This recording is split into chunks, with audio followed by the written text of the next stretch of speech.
Good morning. Today is section 128, verses 9 through 16. What do you think of my Christmas season uniform? This one right here, smiling. It's not something that happens at our UPS store. Kidding, I'm kidding. Oh, I look a mess. Anyways, moving on. Verses 9 through 16. Talking about baptisms for the dead, how they're important, and just some things pertaining to that. Okay.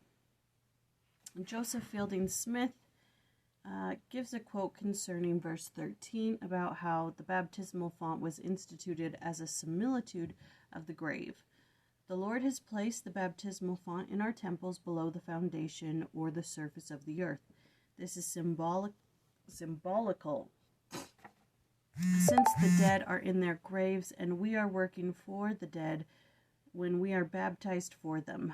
Moreover, baptism is also symbolical of death and the resurrection. In fact, is virtually a resurrection from the life of sin or from spiritual death to the life of spiritual life.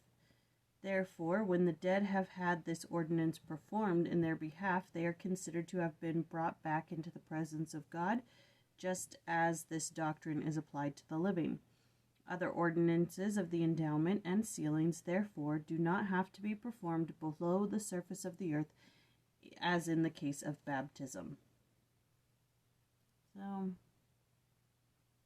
I don't really have any thoughts on that. And then in verse 15, talks about Paul. And this is a quote from Joseph Smith. He's describing Paul, what Paul looked like, what Paul sounded like. And at first, you think, well, how could you possibly know that? Well, because Paul came to him. Just as Jesus and Heavenly Father came to him, as well as John the Baptist, as well as all these people who restored the keys to him, Paul is one of them. So, it's just things like that where you're like, duh. Of course he saw him face to face. Anyways, Paul is about 5 feet high, very dark hair, dark complexion, dark skin, large Roman nose, short face, small black eyes, penetrating as eternity, round shoulders, a whining voice, except when elevated, and then it almost resembled the roaring of a lion. He was a good orator, active and diligent, always employing himself in doing good to his fellow men. I thought that was interesting. As I'm reading, I'm like, how could he possibly describe what Paul looked like? Duh, Haley, he saw him, as well as others. And then that's basically it for these verses.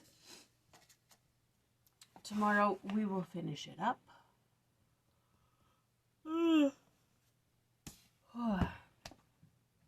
So that was section 128, verses 9 through 16.